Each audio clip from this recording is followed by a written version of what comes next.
com o quórum devidamente conferido e ausência temporária ainda justificada por problemas técnicos. Doutor João Machado, declaro aberta esta reunião ordinária híbrida do Conselho Superior do Ministério Público de São Paulo, reunião do dia 22 de novembro de 2022, 37ª reunião ordinária. Inicio saudando a nossa corregedora, vice-corregedora-geral, doutora Liliana Mercadante Mortari, que neste ato representa o doutor Motauri, em correição na comarca, na promotoria de Itapetininga, segundo ela nos informa. Saúdo igualmente a nossa secretária, a doutora Tatiana Vigiane Bicuto, e peço vênia para cumprimentar todos os demais membros deste colegiado, desta feita em nome do nosso decano de fato deste momento, que é o doutor Jurandir Roberto Marsura. Sintam-se todos, portanto, saudados e cumprimentados por intermédio do doutor Jurandir Marsura. Primeiro item, e saúdo igualmente os nossos servidores que nos acompanham nesta reunião e também no dia a dia deste colegiado. Uma saudação especial ao nosso público presente aqui, doutor Walter Foleto Santin, procurador de Justiça, ilustre palmeirense, querido amigo, doutor Felipe Locke Cavalcante, ex-presidente da nossa associação, hoje advogado, ex-procurador de Justiça, promotor de Justiça. Sintam-se muito bem-vindos. Saúdo igualmente aqueles que estão nos acompanhando pela plataforma Teams, né, na forma online. Bem-vindos a esta reunião. O primeiro item é sempre a leitura, votação e assinatura da ata da reunião anterior. Claro que a leitura, a assinatura da ata nós dispensamos. A ata foi enviada a todos os membros desse colegiado. Indago se há alguma observação.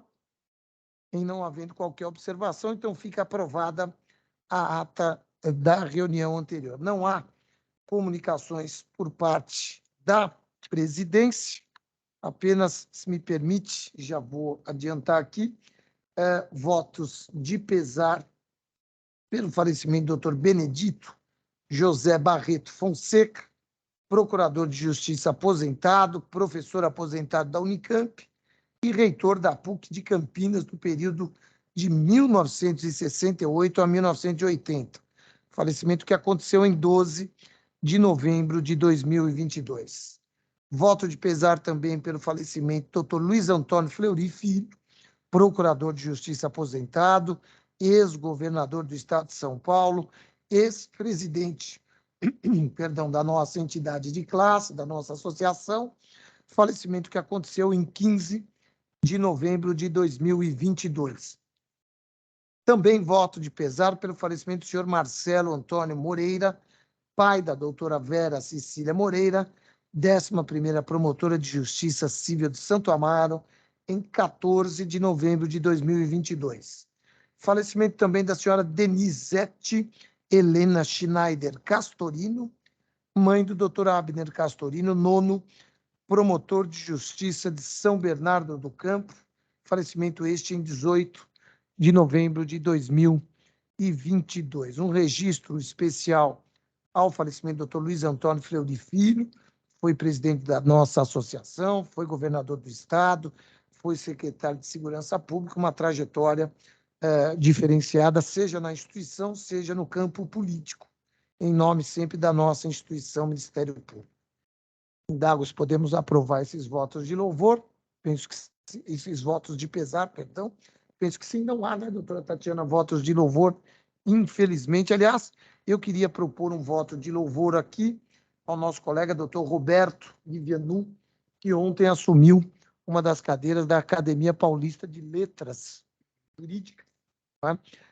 Eu fui convidado, não pude estar presente, acho que podemos dar um voto de louvor para o nosso colega procurador de Justiça. Podemos aprovar, colegas?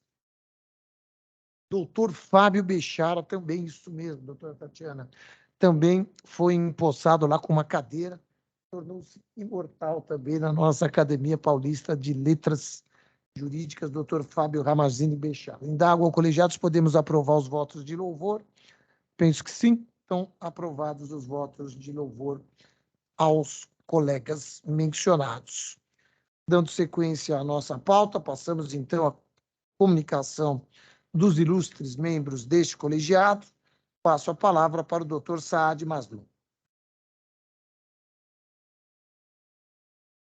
Excelentíssimo senhor Procurador-Geral de Justiça, Dr. Mário Luiz Sarrubo, saúdo Vossa Excelência, saúdo também a eminente corregedora, a doutora Liliana Mercadante Murtari, saúdo secretária do Conselho Superior, doutora Tatiana Bicudo, igualmente saúdo os demais membros deste colegiado, doutor Pedro Giuliotti, doutor Marco Antônio, doutor Antônio Carlos da Ponte, doutor Calil, doutor Jurandir Marsura e o eminente colega, doutor Bonilha.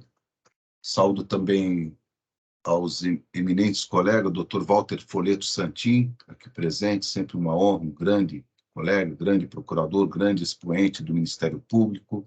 Saúdo também o agora advogado, doutor Felipe Locke Cavalcante, também um grande colega, expoente também do Ministério Público, agora perolando na advocacia. Parabéns a todos. Saúdo também os integrantes do Ministério Público que nos permitem realizar essa sessão e aos que nos assistem.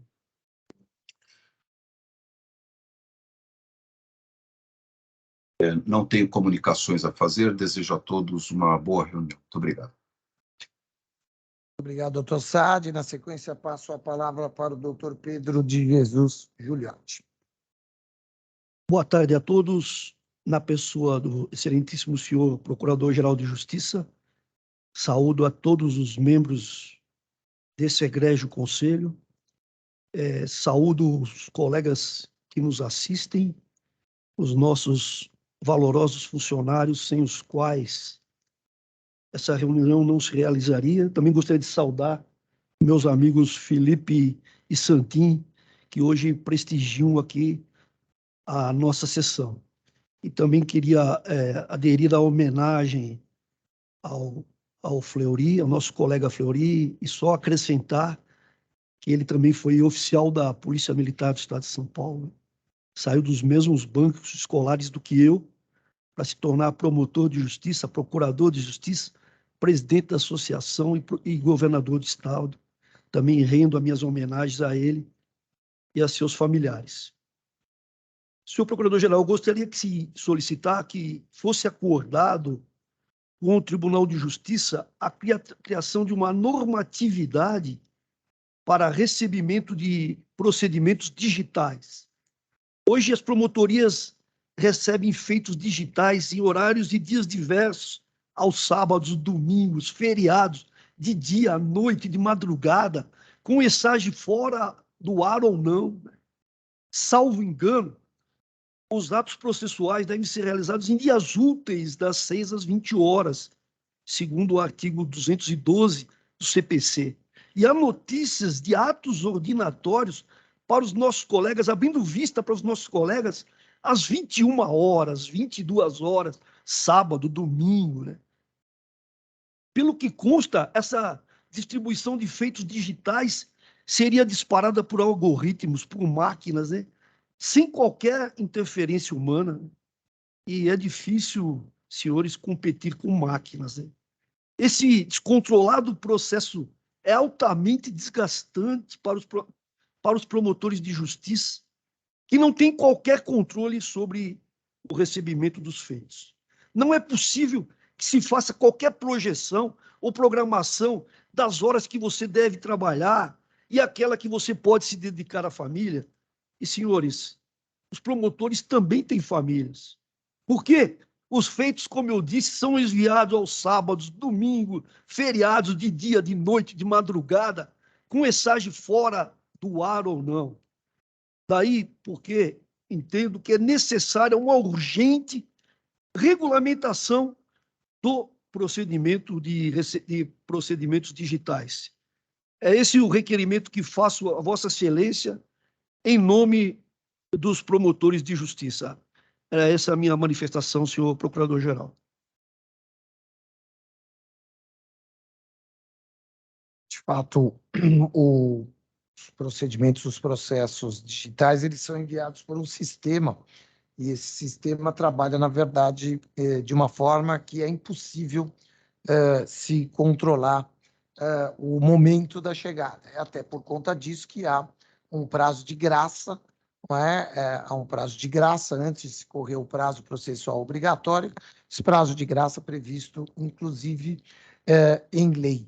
Isso acontece em relação ao Ministério Público, acontece em relação à Defensoria Pública, acontece em relação aos advogados e acontece também em relação a qualquer um que tenha acesso a esse sistema. Então, isso já foi, eu mesmo, pessoalmente, enquanto subprocurador, fiz reuniões, trabalhamos com isso, e apenas registrar que, quando da confecção do sistema extrajudicial, o SIS-MP digital nosso, que já está aí com 90%, 95% pronto, os colegas indagados se pretendiam um horário para que os processos, os feitos extrajudiciais se apresentassem, preferiram deixar no modelo tradicional, sem que houvesse qualquer modelo de horário e tudo mais. De maneira que, lamentavelmente, não é possível atender ao pleito de Vossa Excelência, seja porque não há condições técnicas, seja porque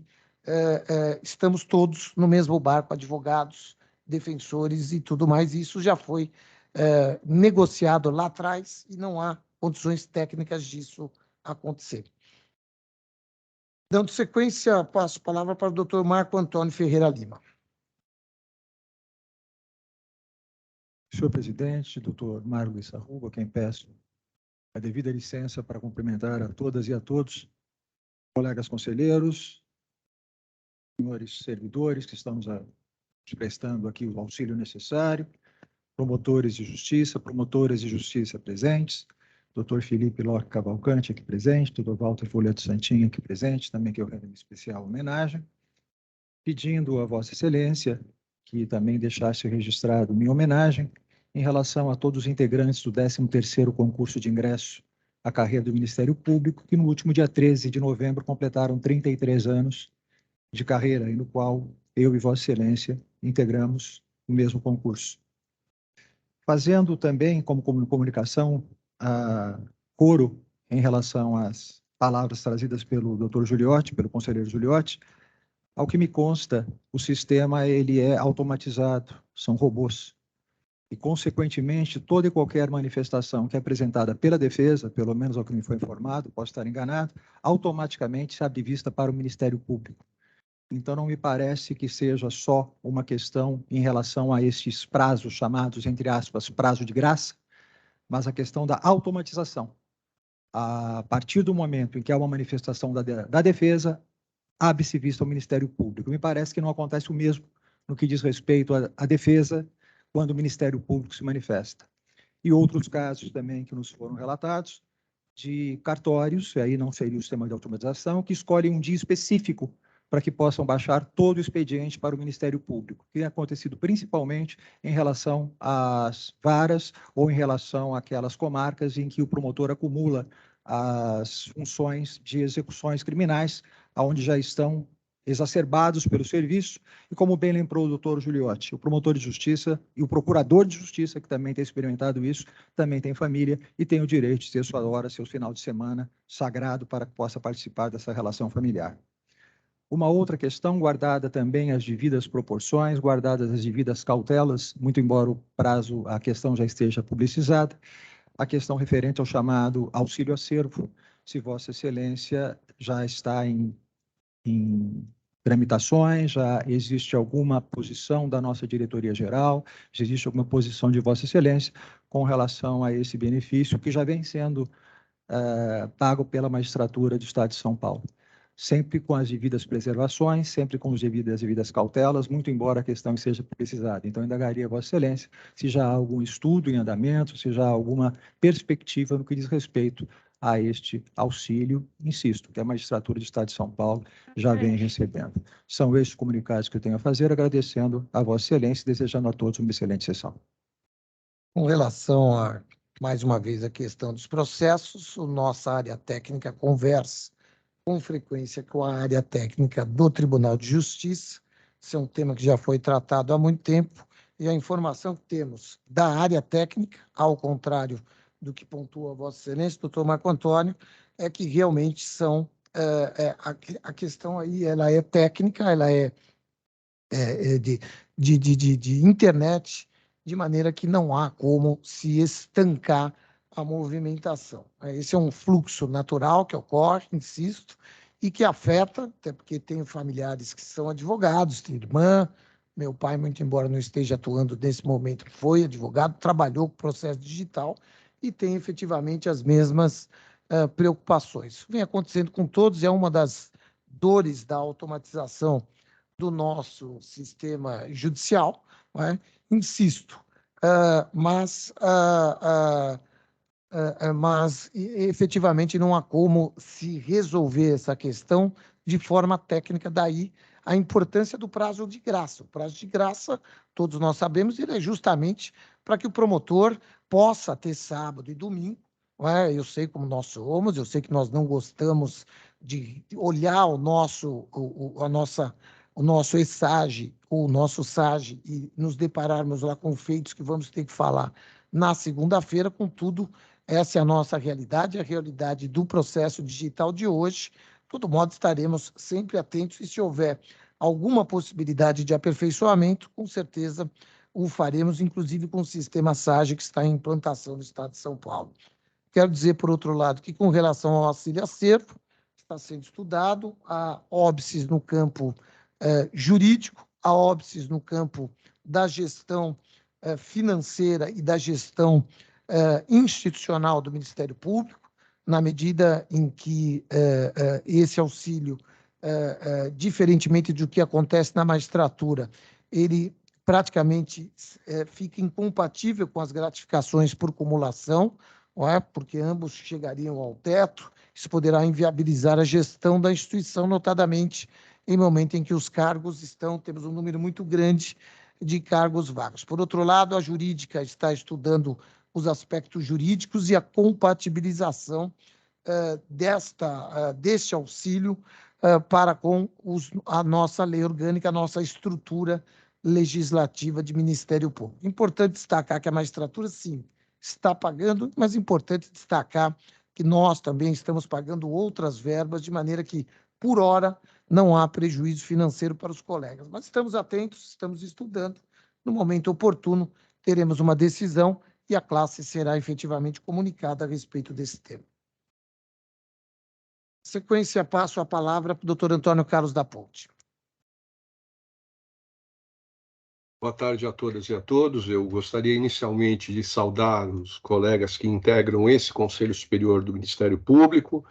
Quero também cumprimentar os colegas que acompanham a presente sessão, fazer um destaque especial em relação à presença dos nossos queridos colegas e amigos Walter Foleto Santin e Felipe Locke Cavalcante.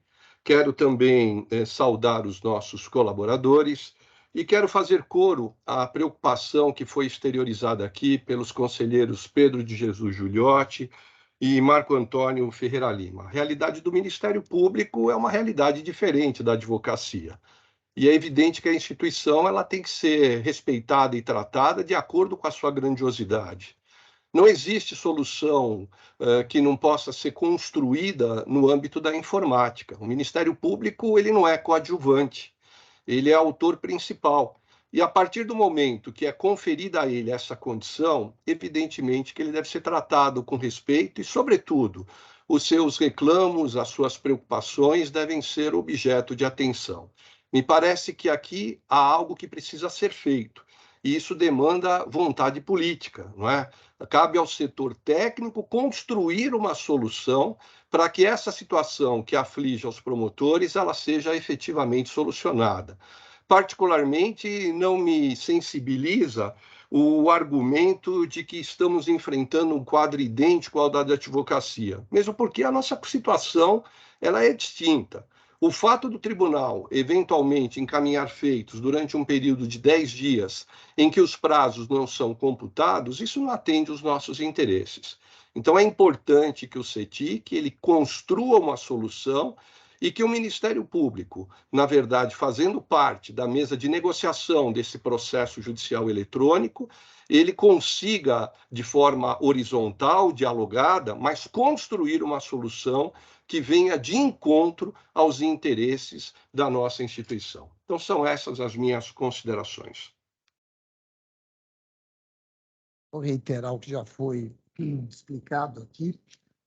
A questão é técnica, a questão ao contrário do que se posiciona, nós estamos em constante diálogo, de forma absolutamente horizontal, com o Tribunal de Justiça, inclusive com a empresa que gerencia esse sistema, tanto do tribunal e agora nosso. Portanto, são questões técnicas que não têm possibilidade de ser resolvida no momento, sempre continuaremos acompanhando.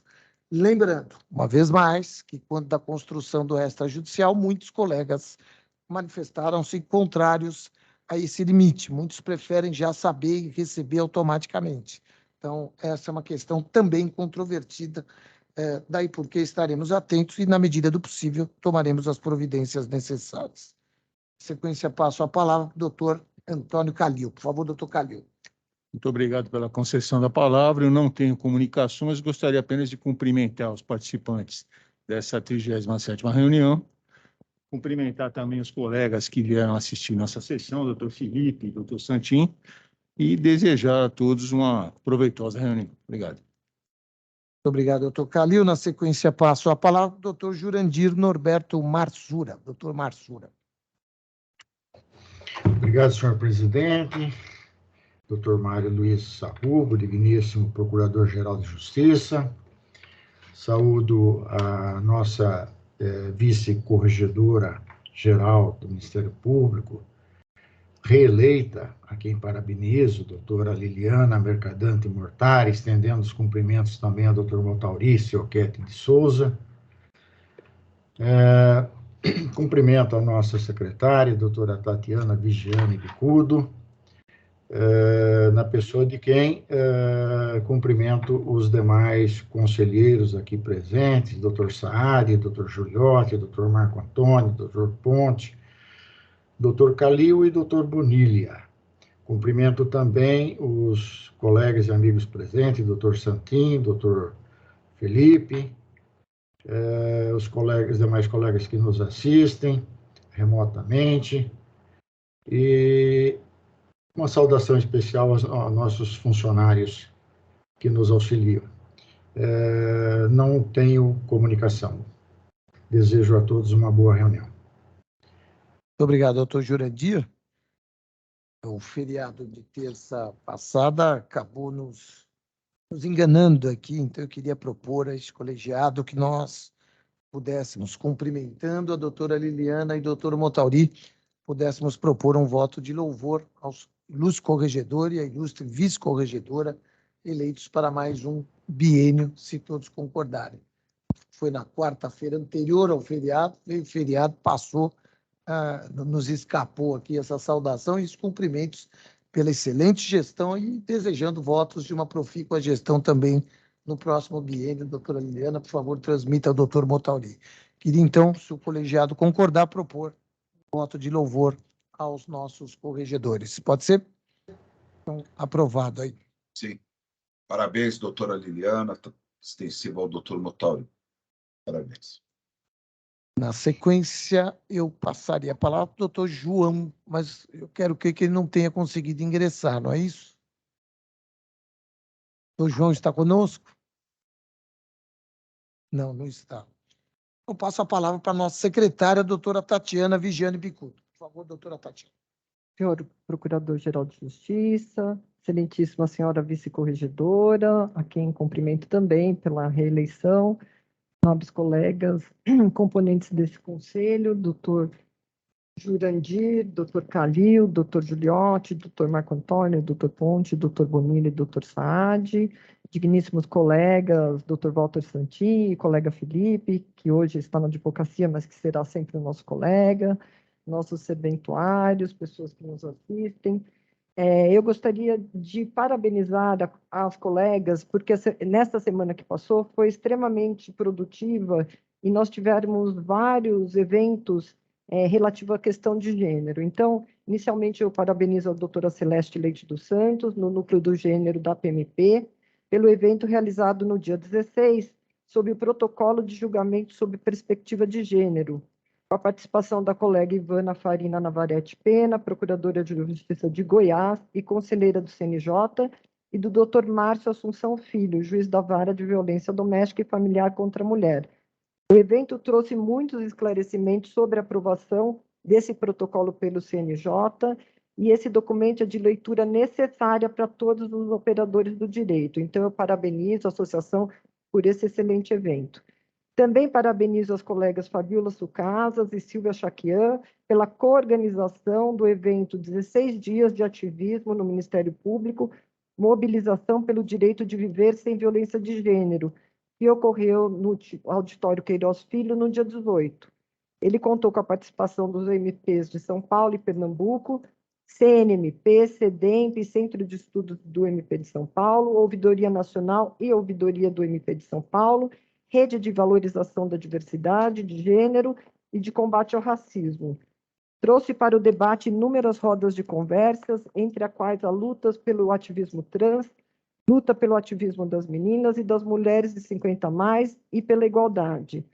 Foi um dia de trabalho espetacular, com a participação de membros do MP, de pessoas da área da saúde pública, do judiciário, da advocacia, da sociedade civil, sendo que os relatos trazidos por meninas e mulheres durante todo o evento nos possibilitaram refletir muito sobre os direitos da mulher na sociedade contemporânea.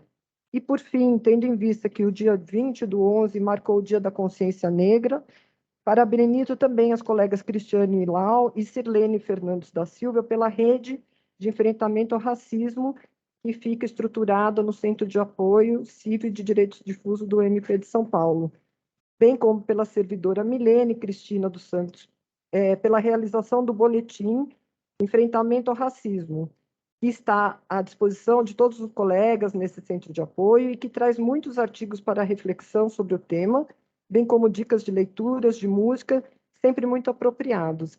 São essas as minhas comunicações, e sem outras comunicações a fazer. Muito obrigada. Obrigado, doutora Tatiana. Quero me associar à fala de Vossa Excelência. Realmente um evento maravilhoso na última sexta-feira. Um evento que aconteceu também em nível nacional, não é? Porque também, na verdade, é uma atuação de todos os ministérios públicos e o nosso, com certeza, patrocinou aqui um evento maravilhoso, valorizando temas que nos são muito caros, não é? E que foram expostos durante toda a sexta-feira com a participação de Vossa Excelência, da doutora Liliana e de tantas outras lideranças femininas do nosso Ministério Público. Muito obrigado, eu queria, então, me associar à sua fala. Na sequência, passo a palavra para o doutor Bonilha. Doutor José Carlos Bonilha, por favor. Senhor presidente, colegas de colegiado, senhoras e senhores servidores, a todos os que nos acompanham presencial, como no caso dos colegas Walter, Santin e Felipe Locke Cavalcante, e os que nos acompanham à distância, virtualmente, eu presto aqui as minhas homenagens, saúdo a cada um e desejo que tenhamos todos uma ótima tarde, produtiva tarde de trabalho. Eu lembro a todos aqui que o processo judicial eletrônico é uma realidade, tanto na primeira quanto na segunda instâncias. Estamos falando, evidentemente, aqui da Justiça Estadual, Estado de São Paulo, porque também o é nos tribunais superiores, mas nos interessa saber a respeito da justiça e das instituições essenciais à justiça aqui no Estado de São Paulo. É por todos sabido que há uma abissal diferença na rotina dos que estão na primeira, comparando-se com a rotina dos que estão na segunda instância.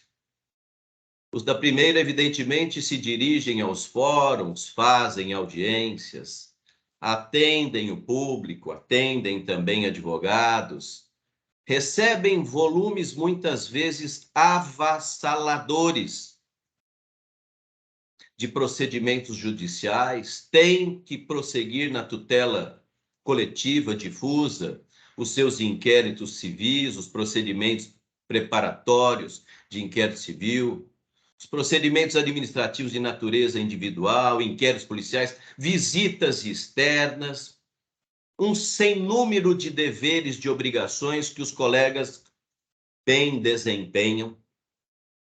E quem está na segunda instância há algum tempo, e quem está na assessoria da segunda instância há algum tempo, ou há muito tempo, talvez tenha perdido essa noção, essa referência do quão cruel e desumano muitas vezes é a rotina de quem está na linha de frente, na labuta diária, carregando a faina diária na promotoria de justiça. Isso é uma realidade, é uma característica de primeira e de segunda instâncias, e nós não temos aqui muito que discutir, muito que incursionar a esse respeito. É uma realidade. Quem está na segunda instância não tem essa vivência, não tem esse fardo que é carregado pelos que estão na primeira instância. Mas, como eu disse no início, o processo judicial eletrônico é comum tanto na primeira quanto na segunda instâncias. Mas na segunda, e eu aqui gostaria de conhecer a razão, há um dia específico e um horário aproximado para que os colegas recebam os seus processos que aguardam parecer. Eu integro a Procuradoria de Justiça Civil. Há um dia determinado na semana que nós recebemos o acervo, previamente anunciado em termos quantitativos pelo secretário da Procuradoria de Justiça Civil. Pode ser digital, você anexa no 100. Se tiver... Perdão? Não, não é. Eu mando, na verdade, quando... Me parece que houve alguma interferência, acho que já superada, não é isso? Mas dizia eu, a respeito da rotina e a capacidade de se administrar o acervo a ser recebido por procuradores e procuradoras de justiça. Então, voltando à proposta apresentada pelo nobre conselheiro Pedro de Jesus Giuliotti, que foi ratificada pelo conselheiro da Ponte, pelo conselheiro Saad, pelo conselheiro Marco Antônio, eu insisto na necessidade de, pelo menos, em benefício dos que estão na primeira instância, haja um esforço adicional para que se evite que eles recebam feitos aos sábados, às 21h30, ou às 23 horas do domingo. Isso é o mínimo, porque essas realidades, sinteticamente apresentadas por mim aqui, elas são isso, não tem muito como modificar. A realidade da primeira instância é pesadíssima, nada comparada, com todo respeito, à realidade de rotina administrativa de uma procuradoria de justiça, por razões óbvias, inerentes ao exercício de cada um dos cargos. Agora, se procurador de justiça pode receber dia tal uma quantidade X de processos para dar parecer, é preciso também que se debruce sobre esse estudo e encontro da solução. Porque os promotores devem receber feitos aos sábados, às 15 horas, às quintas-feiras, às 22 horas. Portanto, a despeito das argumentações apresentadas por Vossa Excelência, eu quero aqui insistir na necessidade de que, ao menos, haja equacionamento desse tema em prol dos que estão na primeira instância. Muitíssimo obrigado pela atenção.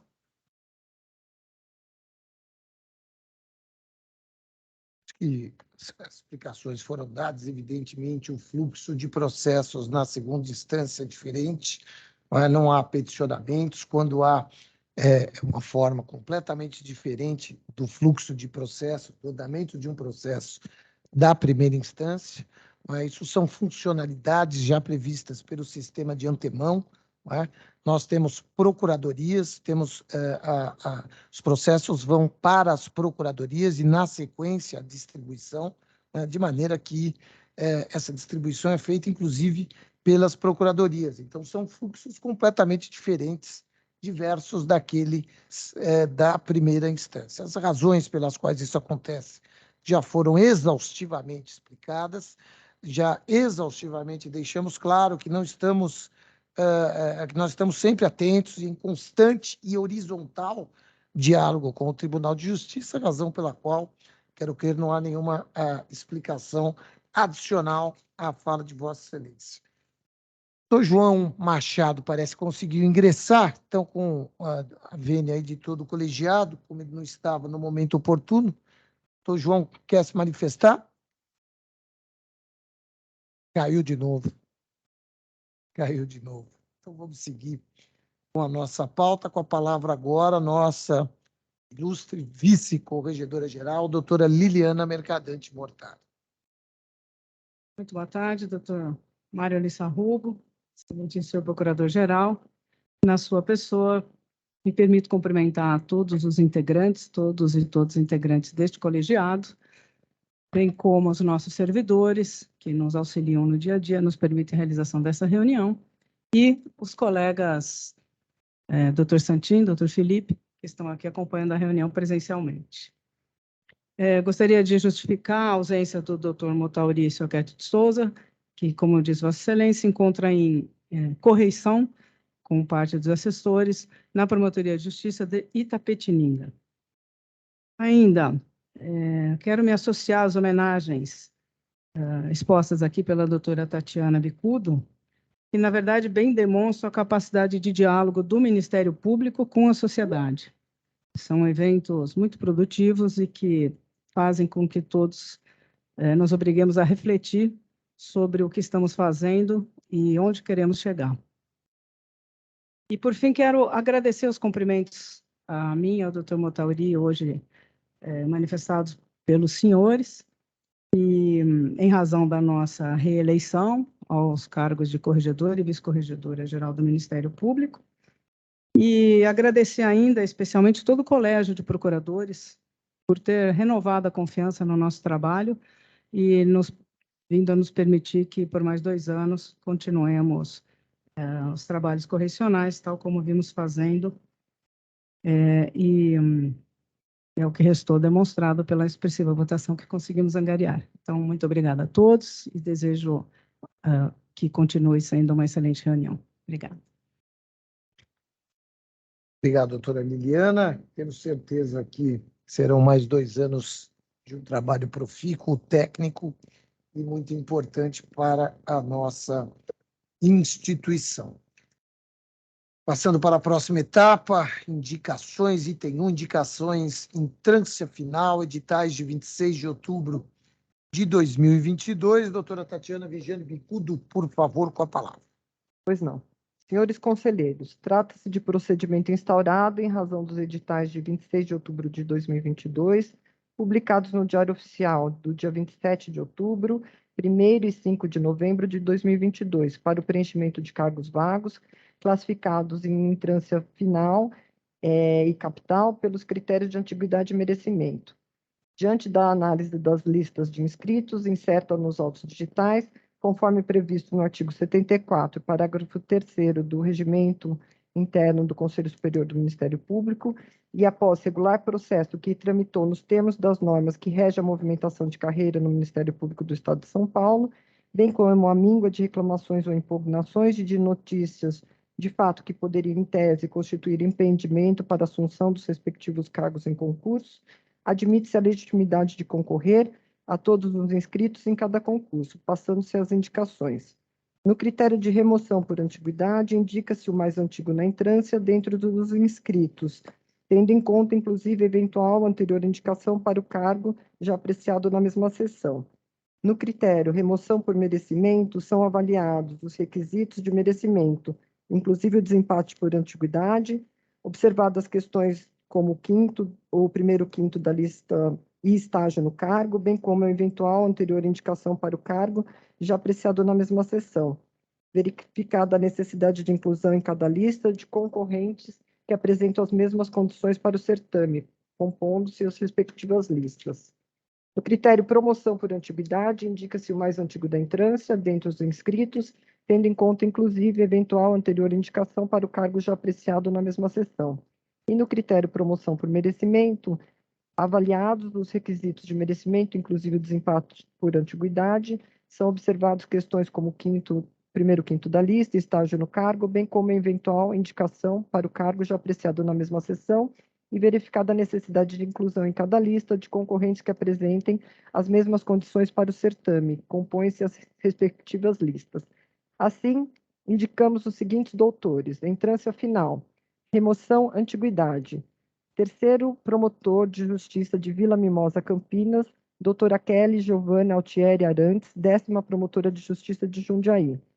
Segundo promotor de justiça da capital, doutor Daniel Magalhães Albuquerque Silva, 4º promotor de justiça de Osasco. Terceiro promotor de justiça de Embu das Artes, doutora Camila Bonafife Pereira, 2º promotor de justiça de Embu das Artes. Remoção, merecimento. 5º promotor de justiça de Lins, doutor Wagner Juarez Grace, 2º promotor de justiça do Tatuapé, doutora Sultane Rubês Gerra, 13ª promotora de justiça de Osasco, e doutora Priscila Gomes Barcelos Borges, 6º promotor de justiça de Guarulhos. 2º promotor de justiça de Carapicuíba, doutor Rodrigo Bellini Lopes, 1º promotor de justiça de Carapicuíba, doutor Marcelo Otávio Camargo Ramos, primeiro promotor de justiça de Carapicuíba, e doutora Celisa Ágata Lopes da Mota, 6º promotor de justiça de Mauá. Desculpa, o doutor Marcelo é o primeiro promotor de justiça de Caraguatatuba. Candidatos indicados sem tempos de estágio, pela ordem de antiguidade, em razão do interesse público.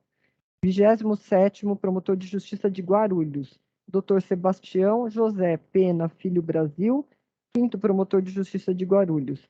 Dr. Gilberto Gomes Peixoto, 8º promotor de justiça Civil Santana. E Dr. Silvio de Silo Leite Lobé, 8º promotor de justiça de São Vicente. Promoção antiguidade, 4º promotor de justiça de Ferraz de Vasconcelos. Não há candidatos inscritos. 24º promotor de justiça de Campinas. Foi aceita a desistência extemporânea por motivos de ordem pessoais e familiares do Dr. Elias Francisco Bacará Chaíbe, 1º promotor de justiça de Socorro, motivo pelo qual a anulação desse concurso. 4º promotor de justiça de Itanhaém, Júlia Fernandes Caldas, 1ª promotora de justiça de Embu-Guaçu.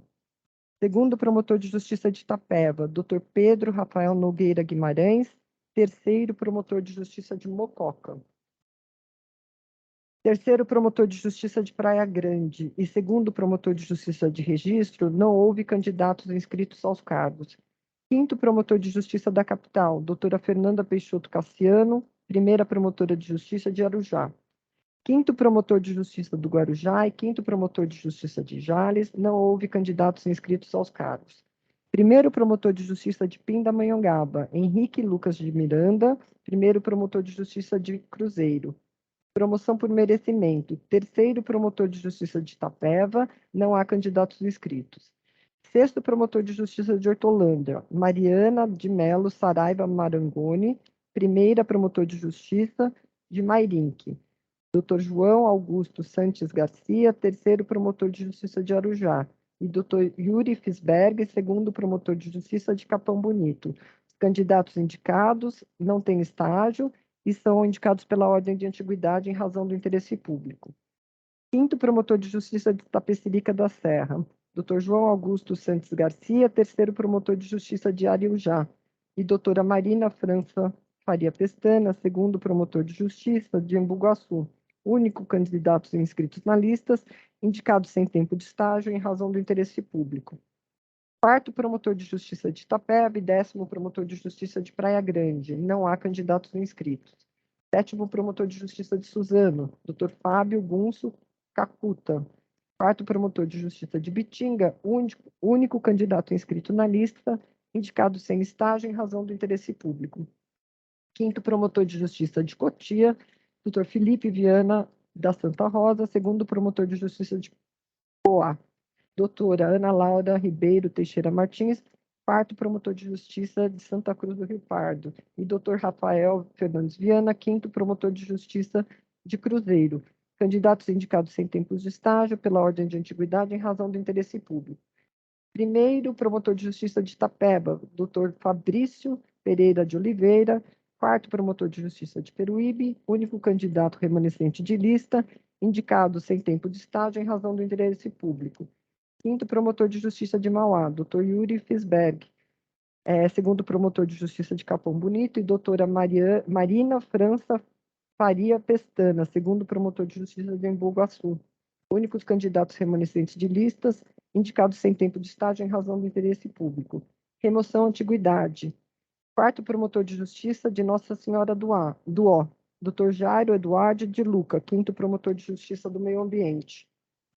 12º promotor de justiça de enfrentamento à violência doméstica, doutora Tatiane Vilaverde Alves, oitavo promotor de justiça de Carapicuíba. 7º promotor de justiça de enfrentamento à violência doméstica, doutora Ariela Toyama Shiraki, nono promotor de justiça de enfrentamento à violência doméstica. 3º promotor de justiça civil de Santo Amaro, doutora Dene Ângelo da Silva de Caroli. 4º promotor de justiça de Santo Amaro. 3º promotor de justiça do consumidor, doutor Denilson de Souza Freitas, 6º promotor de justiça civil. 2º promotor de justiça de Santana, doutor André Luiz Desotti, 8º promotor de justiça de Americano. 17º promotor de justiça de Falências, doutor Luiz Cláudio de Carvalho Valente, 4º promotor de justiça de Valentes. 4º promotor de justiça de mandado de segurança, doutora Cláudia Cecília Fideli, 5º promotor de justiça civil. 3º promotor de justiça do 5º Tribunal do Júri, doutor Romeu Galiano Zanelli Júnior, 5º promotor de justiça do 1º Tribunal do Júri. Remoção merecimento. 5º promotor de justiça civil de Nossa Senhora do Ó, doutor Moacir Menecheli Reis, 71º promotor de justiça criminal. Dr. Silvio de Silo Leite Lobê, 8º promotor de justiça de São Vicente. Doutora Natália Amaral Azevedo, 4º promotor de justiça de Carapicuíba. 5º promotor de justiça de família, doutora Fernanda Beatriz Gils da Silva Lopes, 1ª promotora de justiça civil de Santânia, 5ª indicação alternada. 25º promotor de justiça de violência doméstica, doutora Renata Pires Smith da Silva, 10º promotor de justiça de enfrentamento à violência doméstica. Dr. Marcelo Otávio Camargo Ramos, 1º promotor de justiça de Caraguatatuba. E doutora Celisa Ágata Lopes Mata, 6º promotor de justiça de Mauá. Candidatos indicados sem tempos de estágio, pela ordem de antiguidade, em razão do interesse público. 15º promotor de justiça civil de Santo Amaro, Dr. Bruno Cervelo Ribeiro, 78º promotor de justiça da capital. Dr. Reinaldo Iori Neto, 13º promotor de justiça de Mogi das Cruzes. E doutora Paula Villanassi Alves Camasmi, 15ª promotora de justiça da capital. 47º promotor de justiça criminal, doutora Regiane Vinci Zampag Guimarães Pereira, 73ª promotor de justiça da capital. Doutora Renata Cristina de Oliveira Maier, 7ª promotora de justiça do 1º Tribunal do Júri. Doutor José Roberto Fumac Júnior, 7º promotor de justiça de São Caetano do Sul, 5ª indicação alternada. 3º promotor de justiça de Santo Amaro, doutora Cláudia Ferreira McDowell, 26ª promotora de justiça criminal da capital. E doutora Ivana Chacon, 11ª promotor de justiça de Osasco, únicas candidatas no 1º quinto da lista. 27º promotor de justiça da infância e juventude da capital, doutora Sultane Recubes Gerra, 13ª promotor de justiça de Osasco. Doutora Priscila Gomes Barcelos Borges, 6ª promotora de justiça de Guarulhos. E doutora Georgia Carla Chinalia Obeide, 7ª promotora de justiça de Rio Claro. 5º promotor de justiça de repressão à sonegação fiscal, doutor Eduardo Luiz Michelin Campana, 5º promotor de justiça de Sertãozinho, doutor Kleber Rogério Masson, 14º promotor de justiça de Campinas, e doutor Daniel Leme de Arruda, 1º promotor de justiça de Tatuapé. 3º promotor de justiça de Penha de França, doutora Raquel Bueno de Camargo, 79ª promotora de justiça da capital. Dr. Felipe Demétrio Lopes, terceiro promotor de Justiça Civil de Itaquera, e doutora Carol Reis Lucas Vieira da Roz, segundo promotor de Justiça de Guarulhos. São Paulo, 22 de novembro de 2022, Comissão de Movimentação de Carreira. Muito obrigado, doutora Tatiana. Este é o voto da comissão, acho que podemos aprovar, né? Todos concordam. Fica polido aí o Senhor voto. presidente, pela ordem. Pois não, doutor Giuliotti? Alguns meses atrás, eu propus a votação, a promoção por saltos. Porque na época nós tínhamos 3 cargos, né? Promotor de Justiça de Caraguatatuba, que foi colocado em concurso 14 vezes. Promotor de Justiça de Ferraz de Vasconcelos, que foi colocado em concurso 6 vezes. Promotor de Justiça de Itapeva, que foi colocado em concurso 9 vezes. De lá para cá, que é indeferido o nosso pedido de promoção por saltos, por 6 a 5, só a Promotoria de Justiça de Caraguatatuba foi provida. O 4º promotor de Justiça de Ferraz de Vasconcelos, nós estamos colocando pela 8ª vez. Está sem promotor titular desde 31/7/2019. O 2º promotor de Justiça de Itapeva, nós estamos colocando em concurso pela 11ª vez, certo? Desde promotor de Justiça desde 3/10/2018. Na época que eu propus aqui o promoção por salto, foi-se dito que iam se colocar atrativos, iam se melhorar a estrutura dessas promotorias para criar algum atrativo. Eu não sei se se isso foi feito, se foi melhorada a estrutura das promotorias. O que eu sei é que nós não podemos deixar, nós somos conselheiros, a nossa obrigação é prover os cargos. Nós não podemos deixar 2 cargos há tanto tempo sem provisão, nós não podemos. São cargos com relevantes atribuições. Os senhores negaram a promoção para o salto. Aí eu pergunto, o que nós vamos fazer? Nós vamos abrir novamente Ferraz de Vasconcelos e Itapeva para que a doutora Tatiana novamente leia que não há inscritos. Nós precisamos tomar uma providência, beira a improbidade isso. Deixarmos 2 cargos importantes há tanto tempo sem promotores de justiça. Se os senhores são contrários à promoção por salto, então me apresente uma solução. Melhoraram a estrutura dessas promotorias, que eu saiba, não. Não foi enviado um secretário, não foi enviado um analista, não foi enviado um estagiário para essas promotorias para criar algum atrativo. O que eu sei é que eu não pretendo mais colocar essas promotorias em concurso. E eu vi a doutora Tatiana falar, não há candidatos inscritos. Por isso que eu clamo que seja tomada uma providência. Os senhores não querem aprovar a promoção por saltos, então me apresentem alguma providência para que a gente não mantenha mais esses claros por tanto tempo. Isso já beira a improbidade, a meu modo de entender. O Giuliotti, ao contrário do que pontua Vossa Excelência, a Secretaria Executiva trabalhou com todas essas promotorias de justiça. Houve o oferecimento de estagiários. Nós estamos nomeando analistas para várias dessas promotorias, analistas a mais. Na jurídica, há um estudo em vias de ser aprovado para que essas promotorias possam ser consideradas como de difícil provimento, com o pagamento de uma verba a mais, o que pode torná-las mais atrativas, mas eu quero crer que o que mais vai funcionar nesse quesito, sem sombra de dúvidas, é a aprovação que está por acontecer no próximo mês de fevereiro, de pelo menos 120 novos colegas, com movimentação de carreira para a entrância inicial, em seguida intermediária e final. Hoje nós temos um número muito grande de cargos vagos, o que acaba acarretando o não interesse por parte dos colegas nessas promotorias de justiça.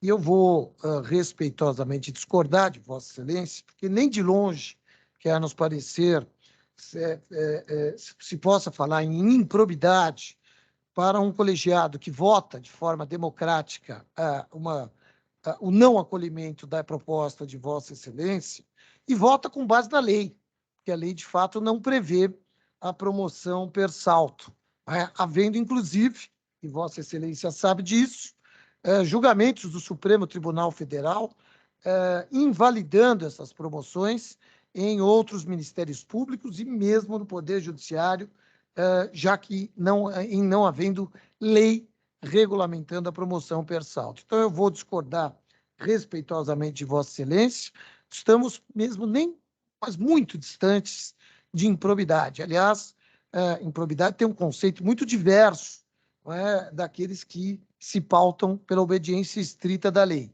Os cargos estão vagos na titularidade, mas não estão vagos em termos de serviço, porque os colegas estão trabalhando, são designados colegas para dar conta do serviço, de maneira que a população não está sem o trabalho do Ministério Público nesses cargos. Daí porque eu insisto, mais uma vez e respeitosamente, discordo de Vossa Excelência quando menciona até mesmo improbidade pelo fato deste colegiado ter decidido, contudo, uma vez mais, de forma democrática, pela obediência estrita à legislação que não prevê a promoção per salto.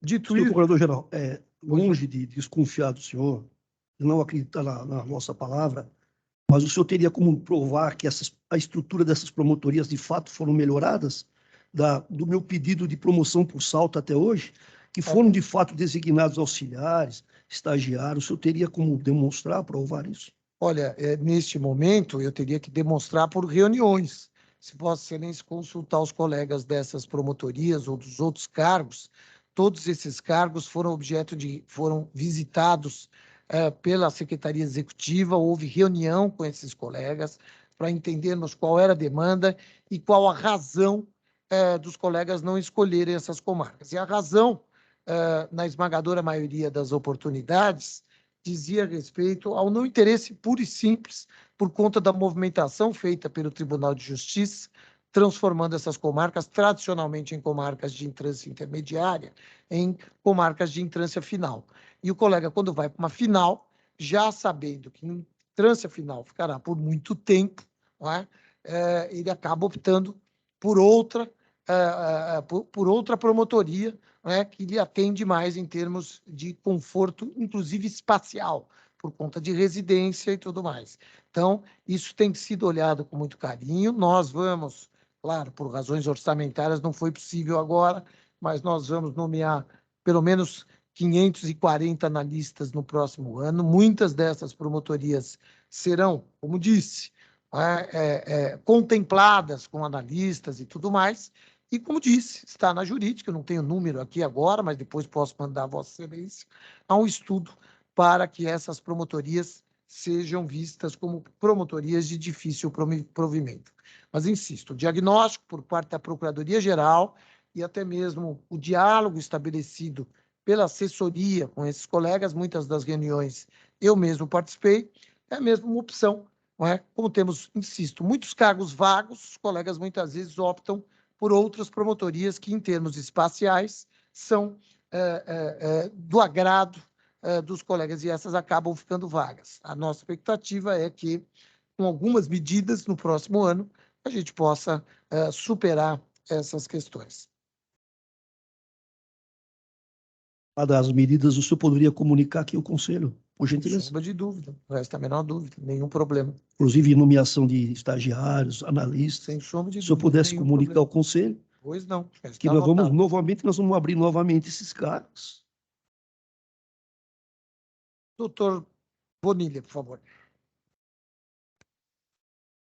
Senhor presidente, muito obrigado pela concessão da palavra e nova oportunidade de eu exprimir aqui o meu entendimento, e quero começar cumprimentando o conselheiro Pedro de Jesus Giuliotti pela oportuna lembrança de que esse conselho já tratou desse tema de promoção por salto, a maioria entendeu que não era o caso por ausência de expressa previsão legal, mas a minoria vencida apresentava o pleito embasada na imperiosa necessidade de observância do interesse público, não é? Era o interesse público, o reitor o que dizia e determinava que o nosso pleito fosse apresentado, porque agora, mais uma vez, nos deparamos com uma situação já vivenciada anteriormente. A mesma promotoria na mesma comarca, repetidas vezes colocada em concurso, sem que haja interessado. O interesse público, a despeito da ausência de norma específica na nossa lei orgânica, nos parece autorizar que haja excepcionalmente essa forma de provimento. Mas essa questão já foi debatida, já foi superada, ela será sempre lembrada por conta desses cargos não providos por falta de interessado, evidentemente. E acho que nós só venceremos esse debate quando esses cargos forem providos. E o serão se eles tiverem atrativos outros não existentes hoje. É bem verdade que são louváveis essas reuniões que Vossa Excelência ou a sua assessoria promovem junto aos promotores dessas respectivas comarcas.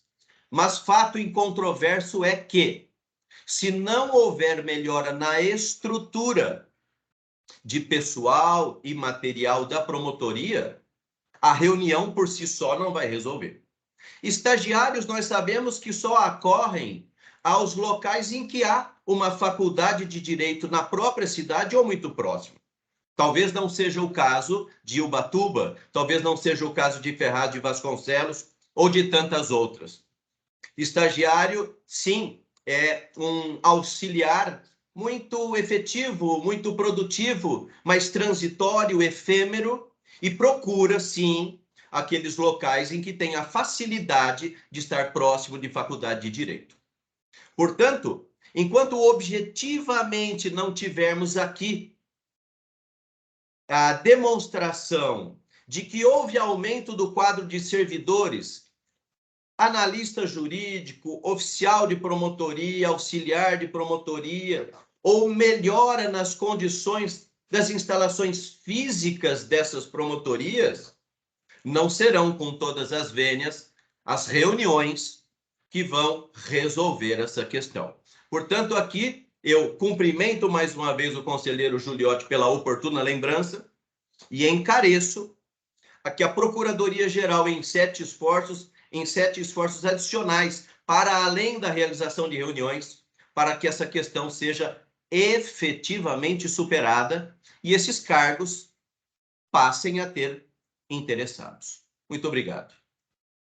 Talvez Vossa Excelência tivesse tido aí algum problema com o som, mas Vossa Excelência talvez não tenha ouvido ou prestado atenção quando eu disse que as reuniões foram para tratar da estrutura e que nós, nestas reuniões, estabelecemos critérios para uma melhor estrutura destas promotorias. Então, nos trata, como pontuou Vossa Excelência, de meras reuniões. Tratam-se de reuniões para se entender a lógica da promotoria e, a partir daí, tomarmos as devidas providências dentro dos recursos disponíveis. Na sequência, passo a palavra para o doutor Antônio. A despeito do sistema de TI do MP ser bastante deficitário, neste momento eu não tive problema com o som. Eu ouvi perfeitamente bem e não deixei de prestar atenção em nenhum segundo. Ouvi atentamente o que Vossa Excelência falou.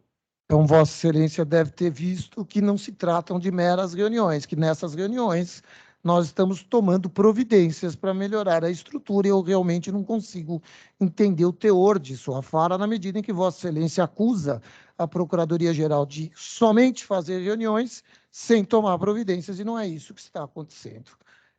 Não, eu não fiz nenhuma acusação, eu apenas disse... do Ministério Público de São Paulo, essa é uma opinião isolada de Vossa Excelência, não é o que a maioria tem detectado. Nós temos trabalhado bastante, Vossa Excelência foi diretor-geral também, sabe das dificuldades de se montar um sistema de TI numa instituição como o nosso, e eu não tenho, francamente, ouvido críticas ao sistema de TI do Ministério Público de São Paulo. Portanto, eu repudio veementemente a fala de Vossa Excelência com relação ao nosso sistema de TI.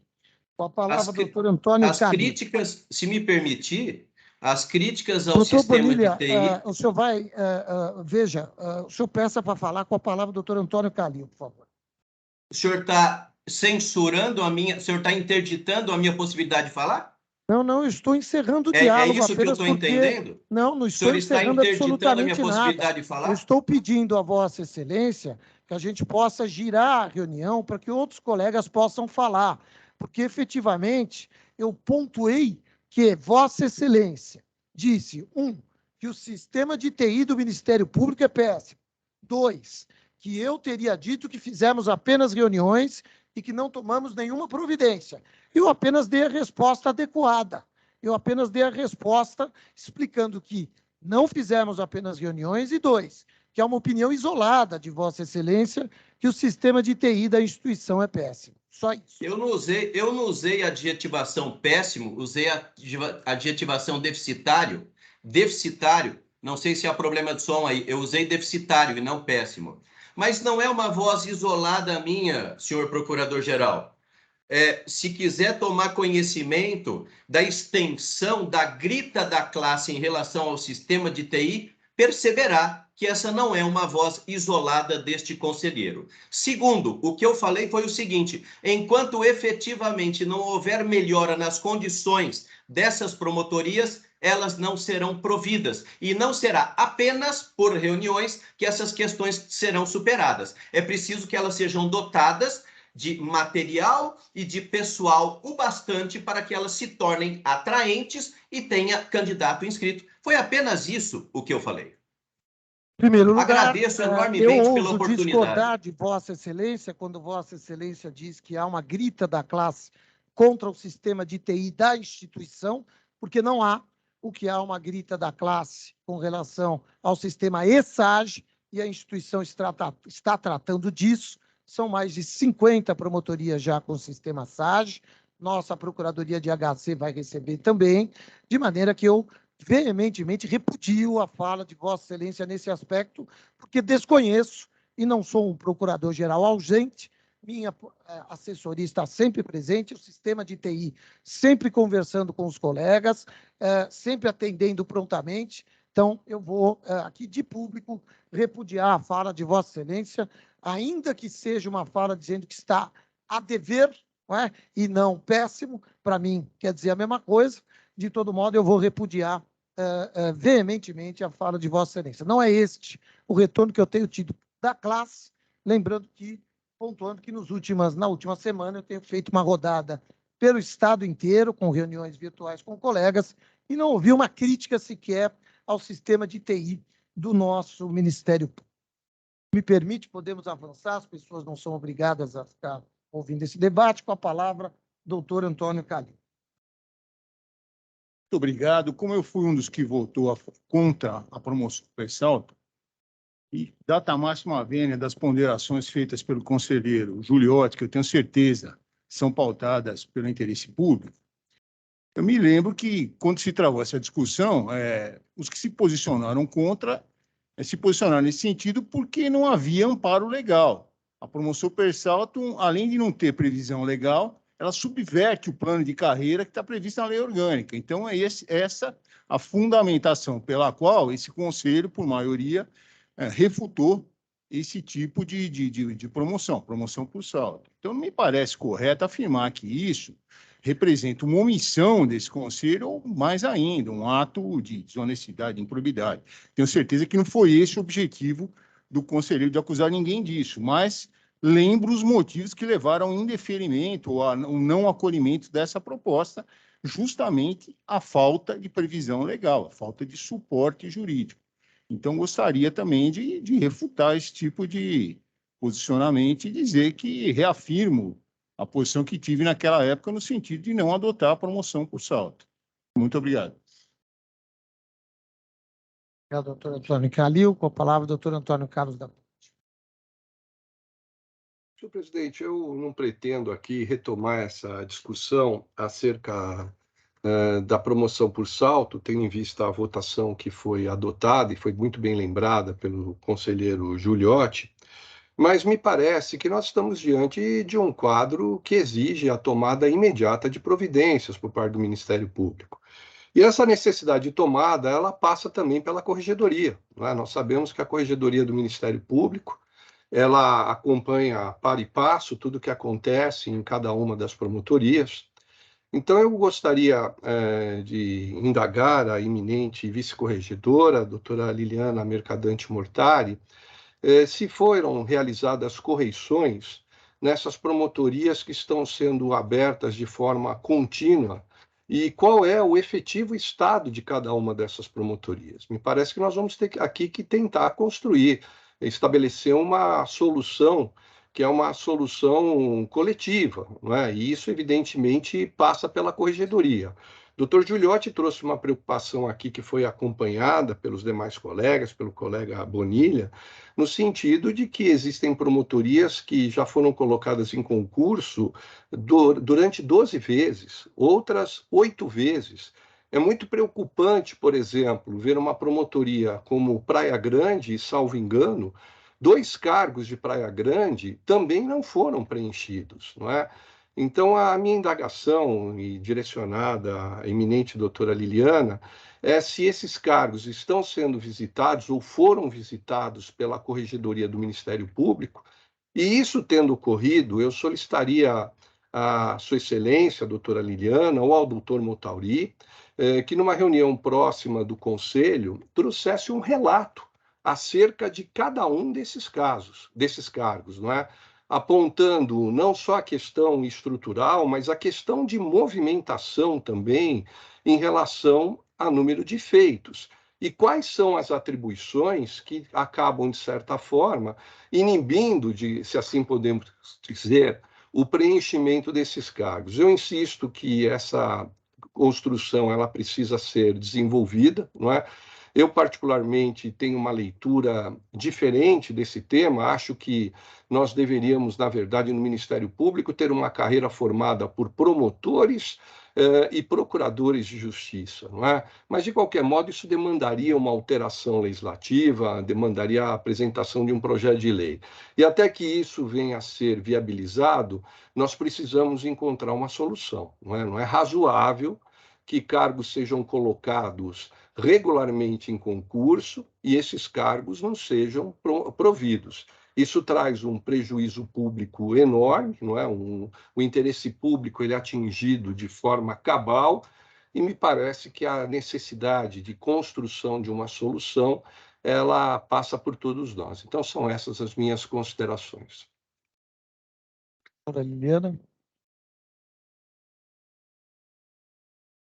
Asseverar esses cargos todos não providos sofreram correção recentemente. Eu me lembro, no começo de 2021, que Praia Grande teve correção, mas eu não sei se já estava instalada uma vara de violência doméstica que não tem conseguido provimento, e essa, então, se enquadra na questão que nós já constatamos, em regra, haver uma distribuição que não é igualitária em relação ao crime e violência doméstica.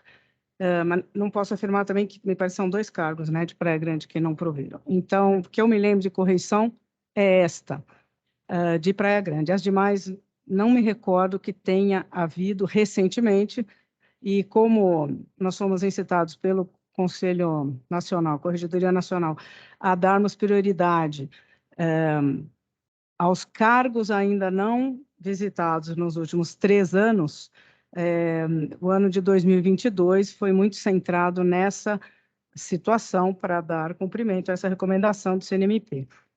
Mas, ao lado da Procuradoria-Geral, a Corregedoria fica atenta a esses casos, agora instado por Vossa Excelência. Vou procurar saber exatamente na Corregedoria se houve visitas recentes ou que tipo de apontamentos temos lá. Tá bem? Obrigado, doutora Liliana. Então, eu faço esse requerimento a Vossa Excelência, ao doutor Motauri, que numa reunião futura do Conselho tragam um relato pormenorizado de cada um desses cargos. Eu acho que isso é muito importante e acredito que essa questão sendo debatida democraticamente aqui no Conselho, nós tenhamos condições de avançar em relação a esse tema. O que nós não podemos mais é continuar abrindo esses cargos, não é? E não havendo interessados, não é? Então, solicito a Vossa Excelência que em uma reunião próxima, Vossa Excelência, o doutor Montauri, traga um relato relacionado a cada um desses cargos. Muito obrigado. Senhor presidente, só uma questão. Quando eu falei de improbidade, não pela votação da promoção por salto, porque foi uma votação legítima.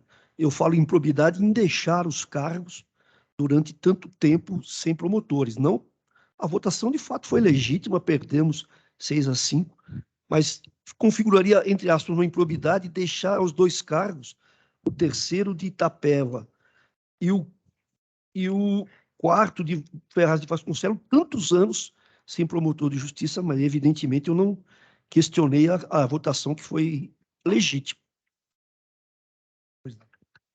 Dando sequência, vou pedir, Vênia, aqui para fazer uma inversão de pauta, porque haverá uma sustentação oral, salvo engano, por parte do doutor Santin.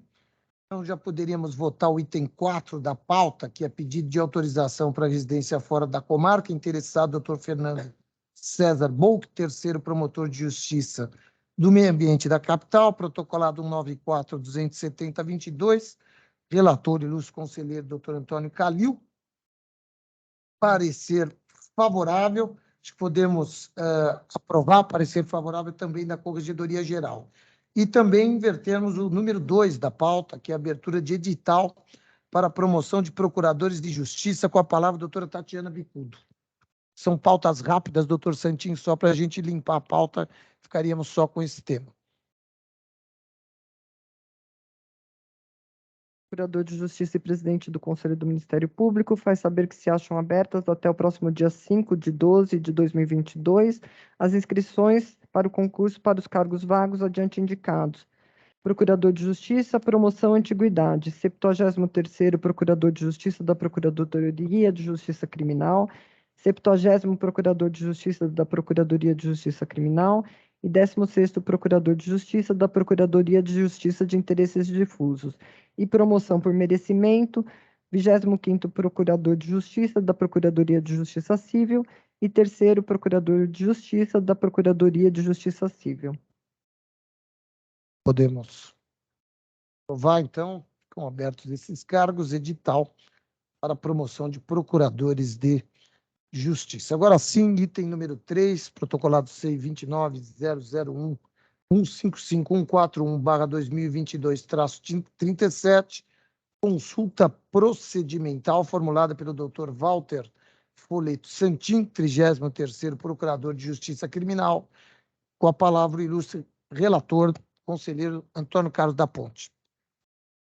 Está inscrito para sustentar pelo regimento, acho que é o Santin primeiro, acho que o primeiro doutor da Ponte relata, né? Exato. Da Ponte relata.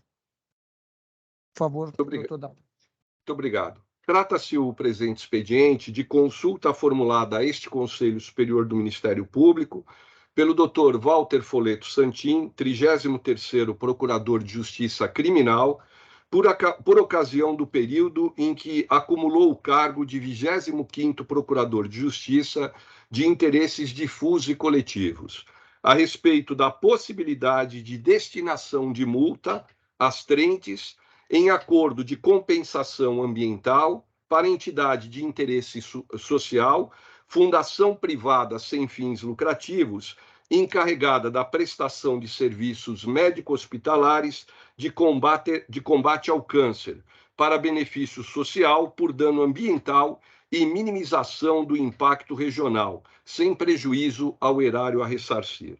Sustenta o ilustre Procurador de Justiça que o pedido de acordo foi feito por Atena Tecnologia em Energia Natural Limitada, em relação ao cumprimento de sentença, eu menciono aqui o número do processo, promovido pelo Ministério Público da Comarca de Martinópolis.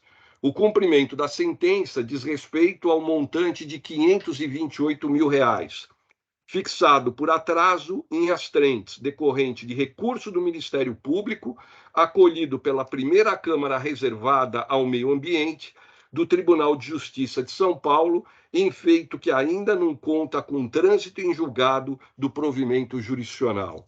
A empresa, por intermédio de seu advogado, propõe que o valor seja dividido em 10 parcelas, cujo montante final seria destinado ao Hospital Regional do Câncer de Presidente Prudente, fundação privada sem fins lucrativos. Remata o consulente, ponderando que o artigo 5º, parágrafo 2º da Resolução número 179 do Conselho Nacional do Ministério Público admite o acordo proposto, enquanto a súmula número 58 do Conselho Superior do Ministério Público de São Paulo não. Instruída regularmente a consulta, como o douto consulente ocupa o cargo de Procurador de Justiça Criminal e realizou a provocação quando acumulava transitoriamente o cargo da Procuradoria de Interesses Difusos e Coletivos, determinei a ciência de todo processado à Procuradoria competente para análise da matéria, interesses difusos e coletivos, facultando-lhe a oportunidade de manifestação, o que acabou efetivamente acontecendo. É a síntese do necessário, senhor presidente. Obrigado. A palavra, doutor Walter Folleto Santin, que pede sustentação oral. O senhor está com a palavra, doutor Walter.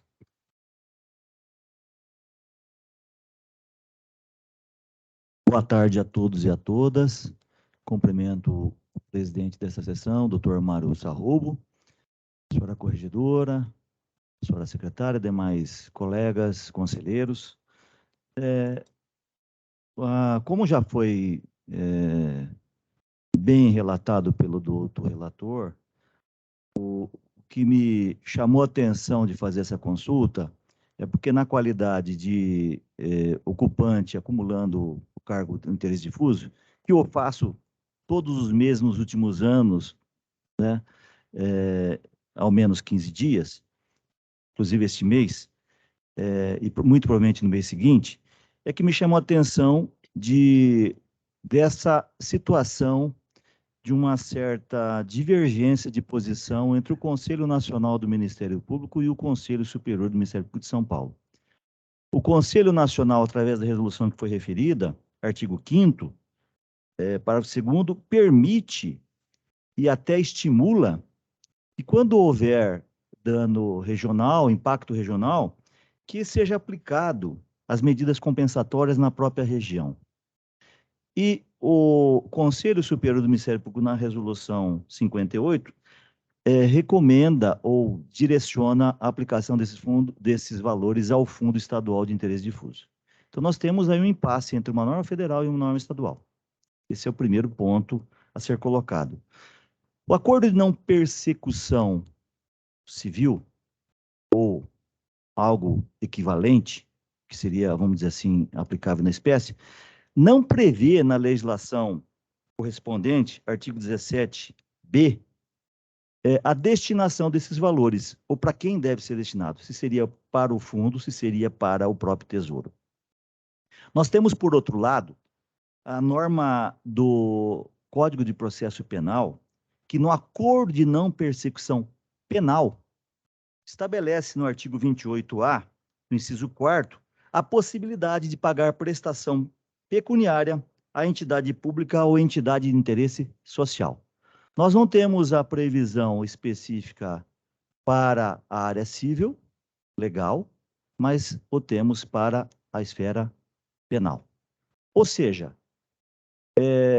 o mesmo fato, se for um acordo de não persecução penal, pode ser destinado à entidade pública e entidade social.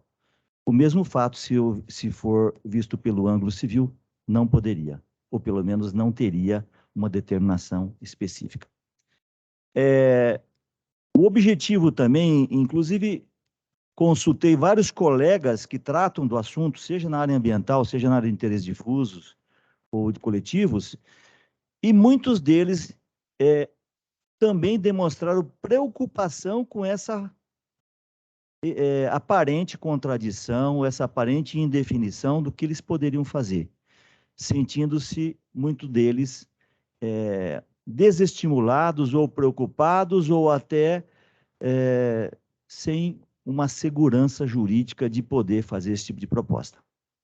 Lembro aos senhores que, na esfera civil, havendo ação em andamento, o acordo deveria ou poderia ser homologado judicialmente e que este conselho poderia ou deveria ser instado à definição pela própria lei, pela própria alteração que foi feita em 2021, em caso anterior ao ingresso da ação.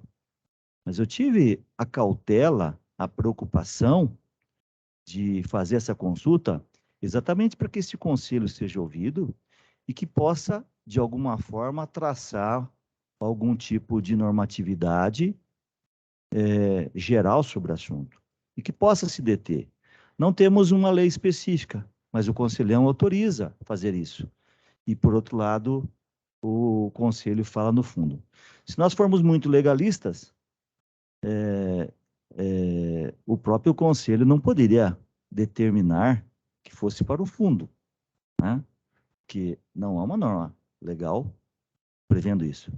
Tese deveria ser para o Tesouro. Exatamente por isso, diante do quadro legal possibilitando na esfera penal, por analogia ou por aplicação subsidiária, e também pelas próprias normas do Conselho Nacional do Ministério Público, que recomenda isso, é que eu fiz essa consulta para até em prestígio ao conselho, este conselho, podermos ter uma normatização ou uma linha, uma diretriz mestra para que todos os promotores, ao se deparar com uma situação semelhante, possam ter uma posição segura sobre o assunto e, eventualmente, não poderem serem colocados numa situação de dificuldades, até com a própria corregedoria.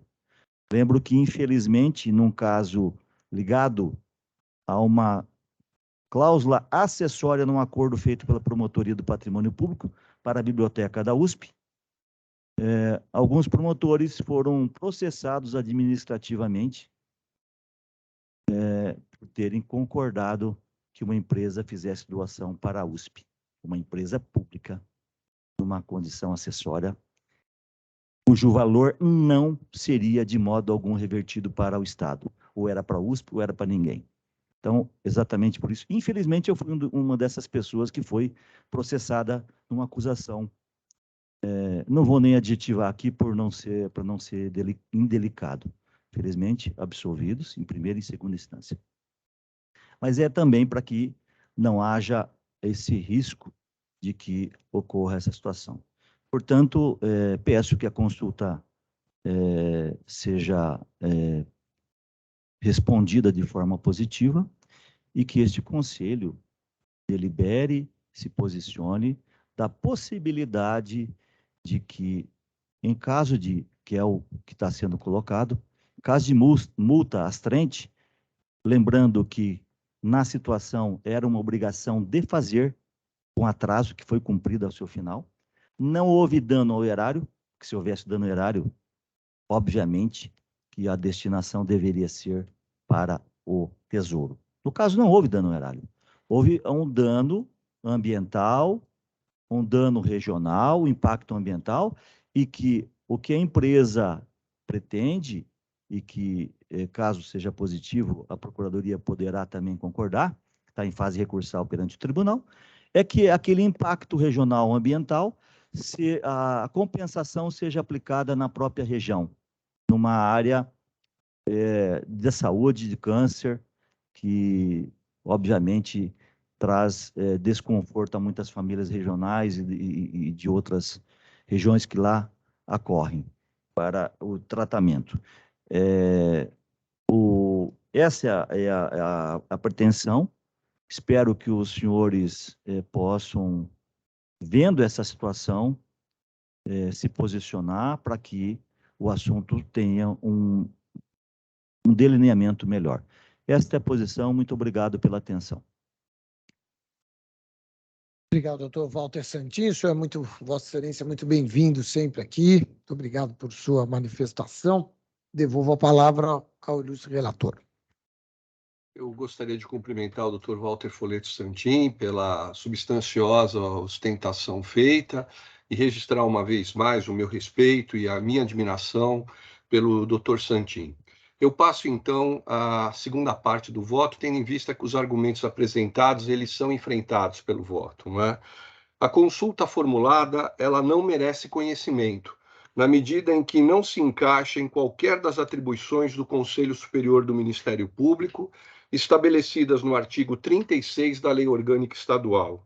Ainda que assim não fosse, todo e qualquer pleito de modificação de súmulas ou enunciados do Conselho Superior deve ser submetido inicialmente à comissão de assentos e súmulas, que, eventualmente, acolhendo a proposta, deverá submeter a matéria a conhecimento e deliberação do pleno do colegiado. Caso o tema venha a ser rejeitado pela comissão, sequer haverá apreciação do assunto pelo pleno. Como pode ser observado, ainda que se realizasse uma leitura benevolente do regimento interno do Conselho, a matéria deveria ser apreciada em caráter preliminar pela comissão de assentos e súmulas, e não submetida diretamente a conhecimento e análise por parte desse colegiado. A impropriedade da consulta data vênia não se resume a tal aspecto. A súmula número 58 deste Conselho Superior, que tem caráter obrigatório e vinculativo, estabelece que somente se homologa por promoção de arquivamento fundada em termo de ajustamento de conduta, desde que indenizações e multas cominatórias ou compensatórias sejam obrigatoriamente destinadas para os fundos de proteção de direitos transindividuais, legalmente previstos. Qualquer disposição em sentido contrário, independentemente do órgão que emane, desde que não seja fruto de decisão judicial com trânsito em julgado, fere o disposto no artigo 13 da Lei de Ação Civil Pública, que é clara ao estabelecer que, havendo condenação em dinheiro, a indenização pelo dano causado reverterá a um fundo gerido por um conselho federal ou por um conselho ou por conselhos estaduais, de que participarão necessariamente o Ministério Público e representantes da comunidade, sendo seus recursos destinados à reconstituição de bens lesados. O que se depreende da norma é que as verbas cominatórias ou compensatórias devem ser destinadas apenas, no caso de São Paulo, ao Fundo Estadual de Defesa dos Interesses Difusos, previsto em lei, com a ressalva de que podem ser dirigidas a outros destinos, desde que a lei assim o autorize. A destinação desses valores a entidades privadas, ainda que de caráter social, desprovida de expressa previsão legal, não é passível de adequado e rigoroso controle do Ministério Público quanto ao efetivo destino dos valores pecuniários, bem como dos órgãos públicos de controle, entre os quais destaca-se o COLEM do Tribunal de Contas. A destinação estranha à contida em lei, independentemente de ser de cunho social ou beneficente, pode gerar desvios e malversação, que fugiriam ao controle do Ministério Público, como destacado. Nesse aspecto, convém rememorar que o Fundo Especial de Defesa de Reparação de Interesses Difusos Lesados, regulamentado por lei estadual e gerido por Conselho da Secretaria de Estado da Justiça e Cidadania, vem empregando os recursos do fundo na consecução de vários projetos apresentados por entidades que têm como finalidade a tutela dos bens jurídicos coletivos ou sociais protegidos pela Lei de Ação Civil Pública.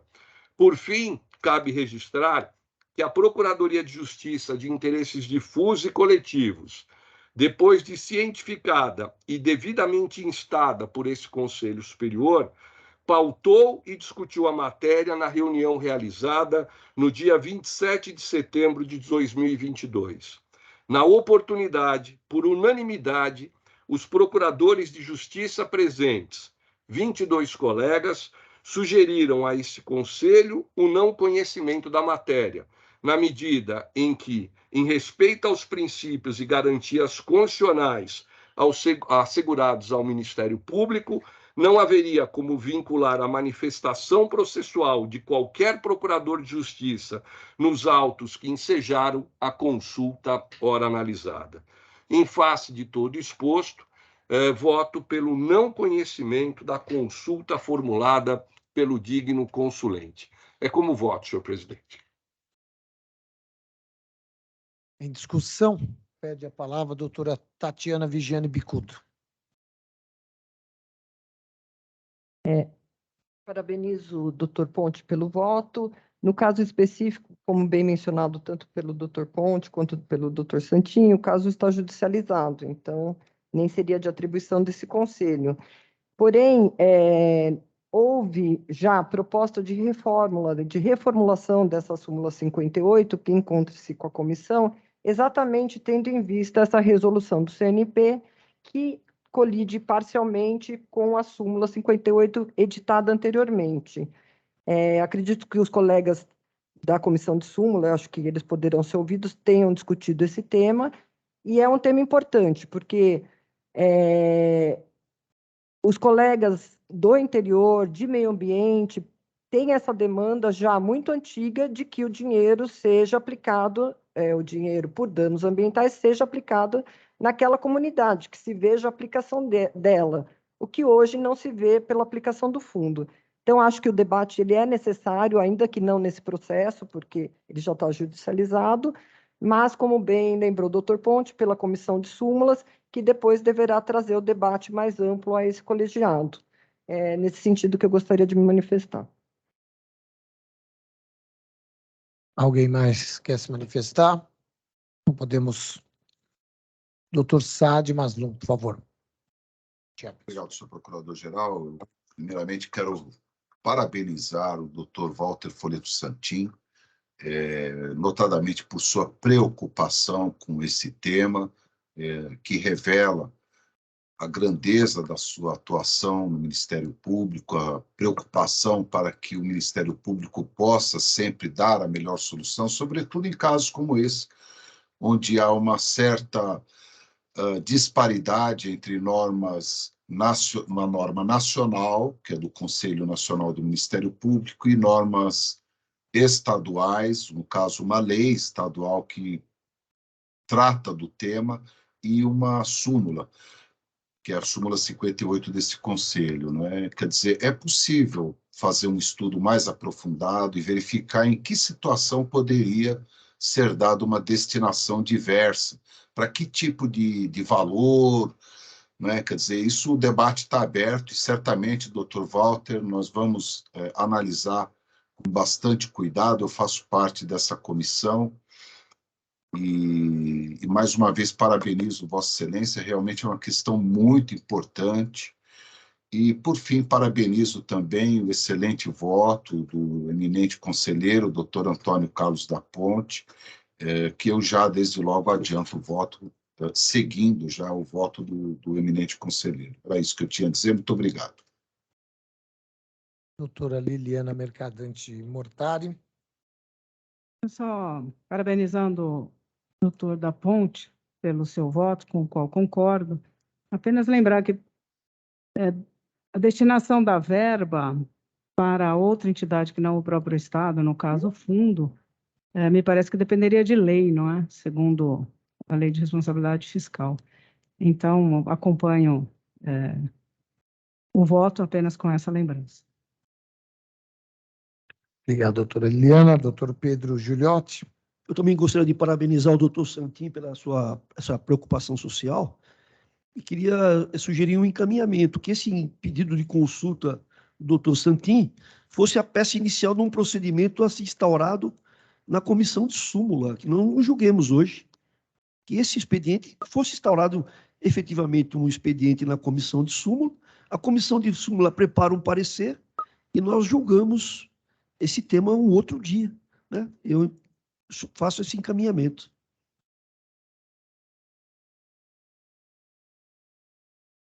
Temos o encaminhamento do doutor Giuliotti, temos o voto do doutor Ponte. O doutor Giuliotti propõe que este feito não seja julgado hoje e seja o início de uma discussão na Comissão de Regimentos e Normas. É isso, doutor Giuliotti? Súmulas, perdão.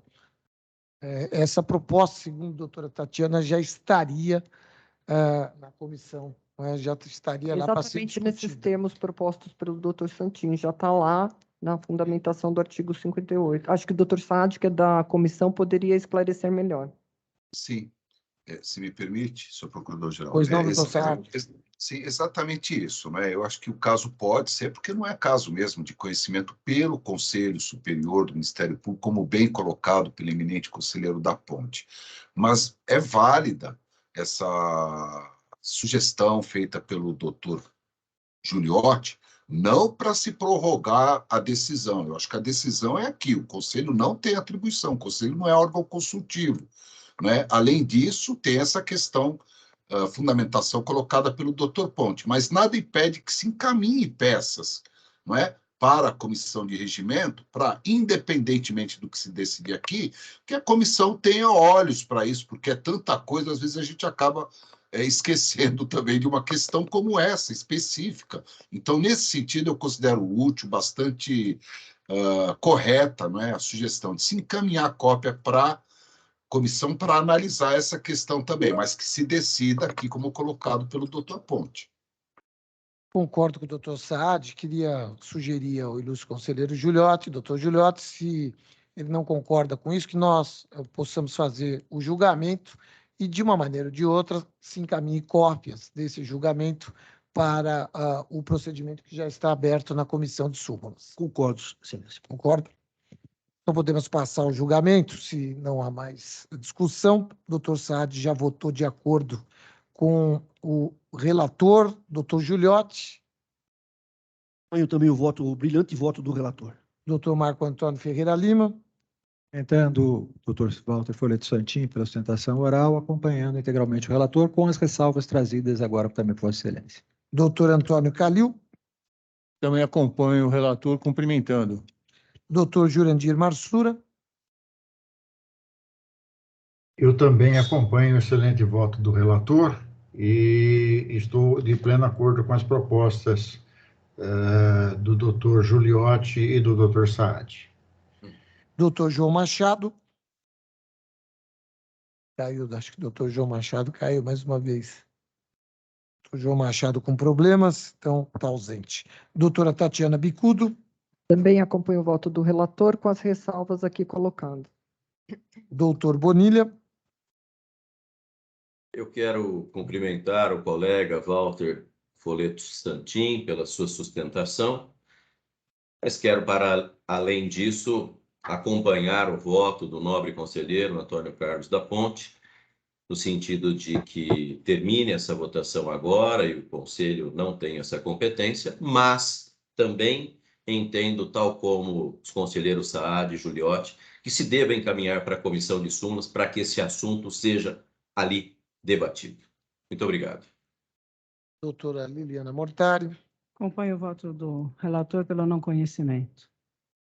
Também acompanho o voto do relator. Acho que todos concordamos com o encaminhamento de peças àquele expediente já instaurado na comissão de súmula, que fica atendido aí o pleito do conselheiro Giuliotti. Agradecendo mais uma vez ao doutor Santin, com todo o nosso respeito, pela sua preocupação e pela sua importante manifestação neste colegiado. Muito obrigado, doutor Santin, receba a nossa saudação. Parabéns, Santin, admiração total por você, viu, Santin? Muito obrigado.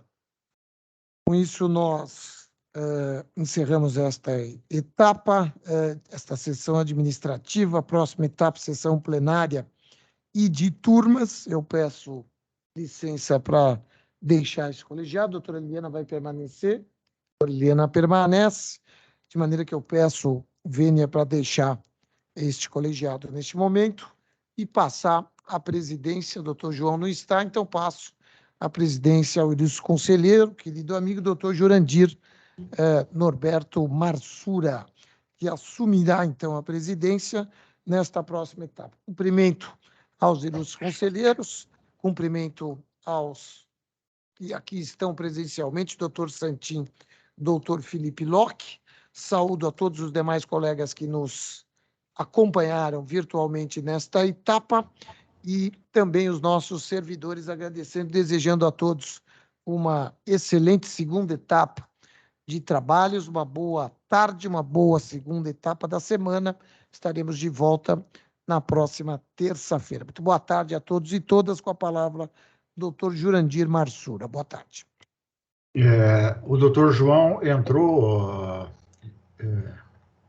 parece que ele conseguiu conexão agora, doutor Mário. Então, retiro o que disse com relação à presidência do doutor Jurandir Marsura, com a palavra nosso querido amigo e ilustre conselheiro, doutor João Machado de Araújo Neto. Por favor, doutor João.